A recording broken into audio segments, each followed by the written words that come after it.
saya memilih jurusan yaitu lebih ke networking, Bapak Ibu semua. Dibanding teman-teman saya harus melanjutkan jenjang yang lebih tinggi. Kami memilih yaitu belajar tentang bagaimana networking. Tahun 96 kami kenal dunia networking, kami banyak belajar, dan akhirnya kami jadi jatuh cinta dengan bisnis networking, ya. Dan istri, setelah kami menikah, istri sangat-sangat mendukung kami untuk jalankan bisnis networking tersebut, ya. Dan akhirnya kami, saya mengundurkan diri dari perusahaan dan komitmen dan fokus jalankan bisnis networking. Dan perjalanan demi perjalanan, ya, jatuh bangun tentunya ada, tapi beberapa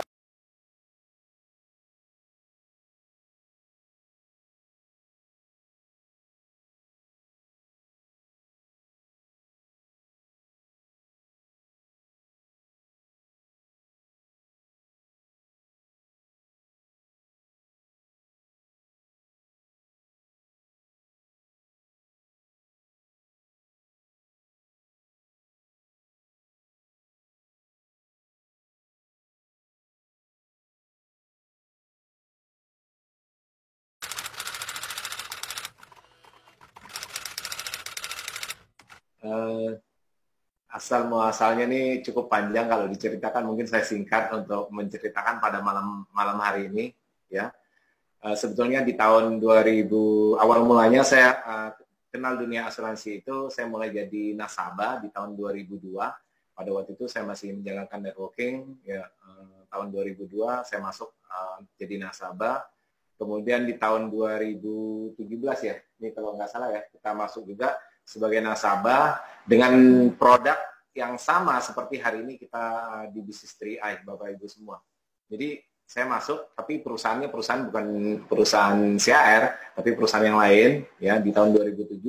Terus kami masuk lagi jadi nasabah di perusahaan yang ketiga sebagai nasabah juga dengan produk yang mirip yang seperti hari ini yang kita jalankan, ya. Jadi ya 2009, ya, kalau nggak salah kita masuk 2009. Jadi ada 3 perusahaan kami sebagai nasabah.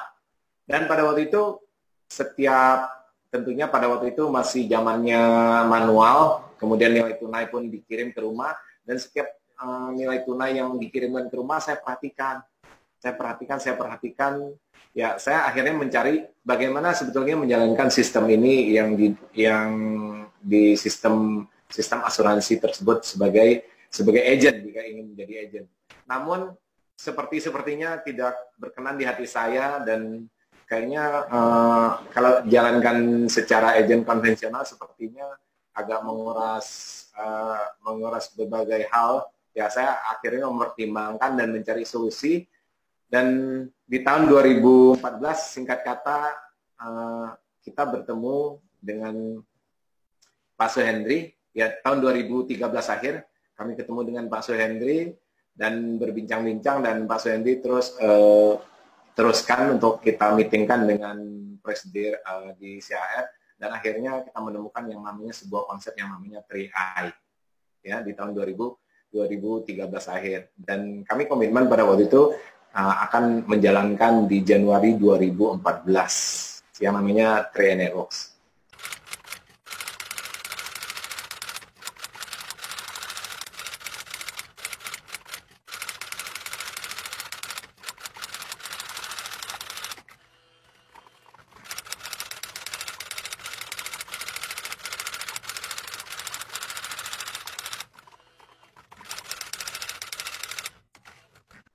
Gini, keunggulan bisnis 3i itu gini, dibanding dengan networking mungkin pada umumnya, ya, yang lebih umum Bapak Ibu semua. Jadi kalau dibanding networking pada umumnya, hari ini kita sebenarnya sudah naik kelas, saya katakan, ya. Bukan menjalankan produk lagi. Kalau kita menjalankan produk dengan bisnis networking hari ini, saya pikir sudah ketinggalan zaman, ya. Kenapa ketinggalan zaman?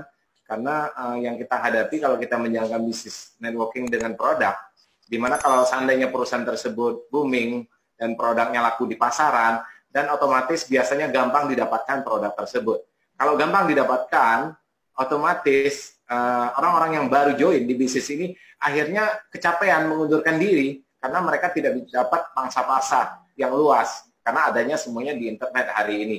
Oleh karena itu, ya saya bilang tidak relevan lagi kalau kita jalankan dengan produk hari ini. Oleh karena itu, kami memilih jalur untuk menjalankan bisnis ini dengan cara produk asuransi sebetulnya. Ya, dengan produk asuransi ini sebenarnya lebih simpel dan lebih gampang. Khususnya apalagi kalau zamannya hari ini disebut zaman milenial. Kalau zaman milenial itu apalagi khusus anak-anak muda, ya kalau misalnya kita suruh bawa produk, ya bawa produk, demo-demo produk seperti tahun 80-an, tahun 90-an, mereka ogah. Nggak mungkin lagi mereka mau bawa demo produk. Tapi kalau tahun 90-an mungkin banyak orang bawa produk, demokan, ya bawa apa namanya tas segala macam, tas demonya untuk mempromosikan produk. Tapi anak-anak sekarang nggak mungkin lagi mau, ya. Kita ketahui anak-anak sekarang pada zaman milenial sekarang ini perubahan itu begitu luar biasa. Mereka kadang-kadang pulang sekolah, pulang kerja, pulang kuliah nongkrongnya di Starbucks, Bapak Ibu semua. Ini zaman-zamannya milenial, main handphone, nongkrong di Starbucks, ya foto-foto, selfie. Kemudian mereka nggak peduli kalau pulangnya makan Indomie gitu loh. Ya, ini zaman milenial pada saat ini. Yang penting mereka selfie, ya selfie dengan apa namanya handphonenya, dengan gadgetnya, mereka upload di Facebook, lain sebagainya. Itu zaman milenial. Kalau kita suruh bawa produk yang saya katakan tadi, mereka ogah gitu loh. Jadi sebenarnya memang nggak cocok lagi kalau hari ini kita jalankan networking dengan produk, berbasis produk, itu nggak sesuai dengan zamannya lagi. Oleh karena itu, kami memilih hari ini, ya tidak salah kalau menjalankan bisnis networking itu dengan produk asuransi, dan mereka semuanya juga bisa, karena modalnya cuma bawa handphone aja, geser aja, jadi bisa kemana-mana gitu, fleksibel. Jadi sebenarnya tepat sekali kalau kita jalankan bisnis ini dengan asuransi yang sekarang ini dengan pola yang seperti 3i hari ini jalankan, ya. Itu perbedaannya.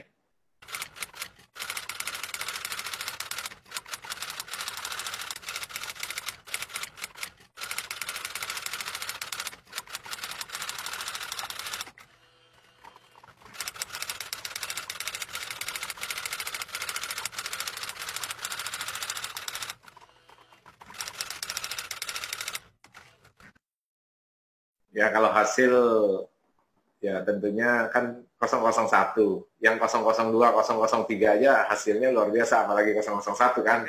Iya, iya.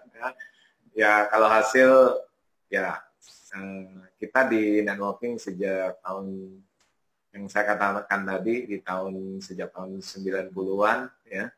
Sebetulnya prestasi-prestasi di networking, saya sebelum di 3i juga ada beberapa properti yang sudah saya miliki.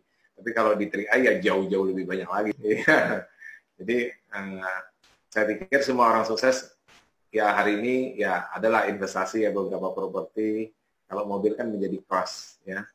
Nah, kalau mobil ya cuman ya buat kita operasional aja, buat anak, buat istri, buat saya gitu kan. Ya hasil yang lain, ya saya hari ini merasakan kalau mitra sukses itu jauh lebih senang sebetulnya dibanding hasil saya. Ya, saya melihat mitra-mitra yang dari bawah, kemudian tiba-tiba dia berhasil, wah itu senang banget. Kita ada villa di Vimala Hill, ya. Nah, ini di atas sana villa kita. Nah, ini kita lagi habis jalan pagi, kebetulan kita santai juga, ya, bersama anak, bersama istri pada waktu itu, ya. Ini posisinya di helipad, tentunya ini yang lagi diimpikan. Ini di Eropa, ya, jadi dengan berempat bisa kita tahan kemiringan. Waktu itu sama Pak Yosef juga waktu ke Eropa ini, ya.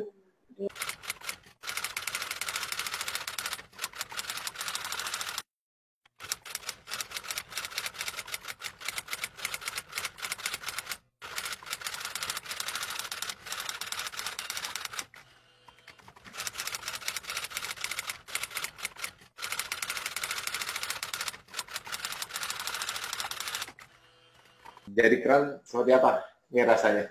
Ya, ya tentunya jadi keren pasti enak, betul nggak? Bayar pajak aja 50 sampai 60 juta kan? Iya, itu mantap. Sebetulnya gini ya, itu semuanya proses ya, proses perjalanan yang namanya kita menuju sebuah posisi ya. Dan proses itu kalau kita nikmati, kita jalankan, sebenarnya kita bisa enjoy sekali. Tapi enjoynya saya proses menuju keran itu nggak lama, hanya 1 tahun ya.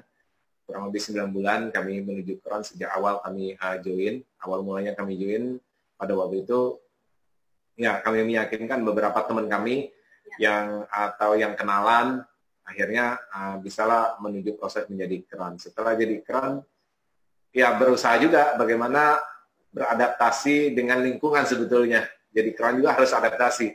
Adaptasinya yang biasanya mungkin sebelum jadi keren kan harus kerja keras nih, harus bangun mungkin jam 5, jam 6. Tapi kalau jadi keren itu ya bangun jam 7, jam 8 nggak bisa bangun juga kadang-kadang. Ya harus belajar juga. Jadi untuk bangun jam 7, jam 8 harus perjuangan juga. Jadi pura-pura tidur, akhirnya berlatih, akhirnya bisa juga. Ya awal mulanya bangun jam 4, jam 5 ya kan. Apalagi kalau dulu kerja kan jam 5 mau tidak mau, suka nggak suka kan harus bangun. Jam 6 berangkat kerja. Tapi kalau jadi keren ya bisa santai-santai. Karena habis bangun, sarapan, ya kita bisa sekitar sini di sini ada danau, kita bisa putar danau pagi-pagi, jalan pagi. Nah, kemudian habis putar danau mungkin kita bisa bersepeda dan saya lanjutkan untuk fitness atau gym ya di pagi hari. Ya enak juga sih jadi keren. Jadi nggak mikirin jalan macet atau enggaknya di Jakarta. Ya, atau bisa berenang juga, bangun jam 7, jam 8, bisa nyemplung ke kolam renang jam 9, ya kan? Nah, itu kalau jadi keren. Ya, itu enaknya jadi keren.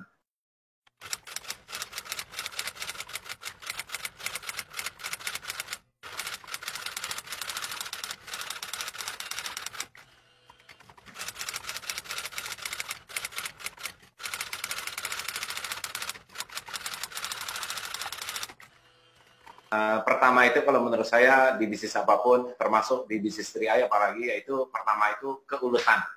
Ulet, ya.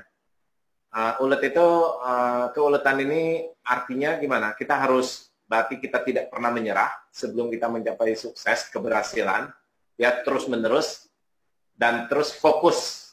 Ya, ini penting sekali. Banyak orang ketika memulai bisnis, dia tanpa fokus. Dia bukan keuletan, tetapi jadi ulet gitu kan. Jadi ulet itu maksudnya gimana? Ya kan, jadi ulet dia sebentar ke sana, sebentar ke sini kan jadi ulet dia. Nah, ini bahaya atau boleh dikatakan mereka kurang fokus. Ya, saya setiap mengambil sebuah keputusan, ya dulu pengalaman saya di networking, kalau tanpa fokus kita sulit untuk mencapai posisi apapun. Ya, dengan fokuslah, dengan kita fokus kita bisa mengalahkan semua masalah. Ya. Saya kalau ketika saya memulai sebuah bisnis, ya jangan ditawarkan bisnis yang lain, saya pasti saya tolak. Karena kenapa? Sebelumnya pun saya pertimbangkan, akhirnya saya bergabung dengan bisnis tersebut, akhirnya saya pasti gelutin sampai mendapat hasil. Kalau nggak mendapat hasil, saya juga penasaran. Kalau orang bisa, ya saya juga penasaran, saya harus mendapatkan hasil. Itu yang membuat saya fokus, itu yang membuat saya pantang menyerah sebenarnya di bisnis ini. Karena bisnis ini kalau kita fokus, sebenarnya sukses itu gampang. Ya, kenapa? Kalau kita fokus tentunya kita punya target. Target apa yang ingin kita capai. Kalau Anda hari ini ingin capai elit, itu kan gampang. Targetnya 5 orang bagaimana secepatnya bergabung di bisnis ini. Mau nggak mau ya kerjanya harus siang malam juga. Pada waktu itu saya ingat saya presentasi di kantor itu, waktu memulai itu setiap hari itu nggak kurang dari 3 kali, kadang-kadang jam 9, jam 10 sudah ada yang mau minta presentasi, kemudian jam 1 saya mulai lagi presentasi, kemudian jam 3 presentasi. Bahkan malamnya saya presentasi. Di luar itu saya janji lagi dengan teman-teman saya presentasi untuk memulai bisnis ini. Jadi satu hari itu full saya lakukan presentasi berulang-ulang kali, dan itu salah satu membuat saya bilang bisnis ini ya harus ulet. Ya, dengan keuletan kita bisa masalah apapun bisa tercapai. Karena kenapa? Kalau kita ulet, kita fokus dan kita pantang menyerah, yang kita presentasi misalnya 10 orang, anggap aja hari ini 10 itu nolak sekali presentasi, nggak ada join seandainya, saya bisa yang keduanya kan. Tapi kalau kita nggak fokus, kita sebentar menyerah, akhirnya kita tidak mendapatkan orang yang join di bisnis ini sebenarnya. Oleh karena itu fokus itu bisa mengalahkan segala-galanya. Makanya saya bilang bisnis apapun yang pertama itu fokus. Fokus itu juga dengan keuletan itu sebenarnya kita bisa mengalahkan banyak orang bilang sukses di sini mungkin harus punya pendidikan atau enggak. Ya saya katakan ya tanpa pendidikan pun kita bisa. Banyak hari ini contohnya orang-orang yang tanpa pendidikan. Karena dengan keuletan itu bisa mengalahkan segala-galanya. Ya. Bukan berarti orang itu harus pintar, enggak. Ya. Tapi Dengan keuletanlah dia bisa berhasil, saya katakan. Oleh karena itu, pertama itu harus ulet. Yang kedua, ya, yang kedua bisnis ini ya kita perlu yang namanya belajar banyak, ya, belajar dengan siapa? Kita belajar dengan upline kita belajar dengan mungkin crossline, kita belajar lihat di YouTube hari ini banyak, kita belajar di internet. Dengan proses belajar kita bisa tahu semua strateginya. Itu salah satunya. Dulu waktu memulai pun ya saya belajar juga, nggak ngerti asuransi, nggak ngerti sama sekali asuransi, hanya tahunya jadi nasabah. Kemudian tiba-tiba saya harus presentasi berhadapan dengan orang-orang yang mungkin sudah jalankan asuransi yang sudah puluhan tahun. Itu saya harus hadapi. Mau nggak mau saya harus belajar bagaimana sebenarnya strategi menghadapinya. Oleh karena itu dengan belajar semuanya bisa teratasi. Ya, itu dengan cara belajar. Yang ketiga tipsnya yaitu kita harus bisa adaptasi. Adaptasi ini tidak gampang Bapak Ibu semua, ya. Adaptasi ini kita menyesuaikan diri terhadap orang-orang sekitar kita, terhadap lingkungan kita, terhadap downline kita, terhadap upline kita. Itu dibutuhkan yang namanya sebuah kesabaran. Ya, Pak. Jadi ini nggak gampang. Kadang-kadang ya downline membuat kita emosi, kadang-kadang kita marah juga kan, akhirnya bisa berantem. Padahal dianya potensi gitu loh. Ini yang penting sebenarnya di dalam bisnis kita harus bisa adaptasi. Di kantor pun Anda bekerja, Anda penting juga adaptasi dengan mungkin sesama karyawan, dengan atasan, dengan bawahan. Kalau enggak Anda dimusuhin juga kan di bisnis ini. Oleh karena itu bisnis itu penting yang namanya sebuah adaptasi yang tinggi. Tanpa penyesuaian diri, kepintaran, kehebatan apapun nggak ada artinya, saya katakan. Ya, saya sekolah nggak pintar-pintar banget, ya kan? Kalau ada di kelas itu 30 orang, mungkin saya ranking 20 besar kan? Ya, jadi untungnya saya bisa di bisnis ini adaptasi, ya.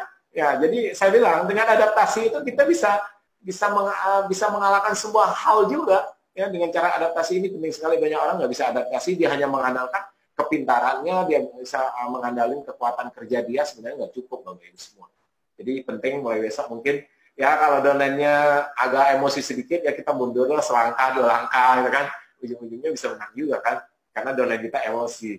Oleh karena itu harus belajar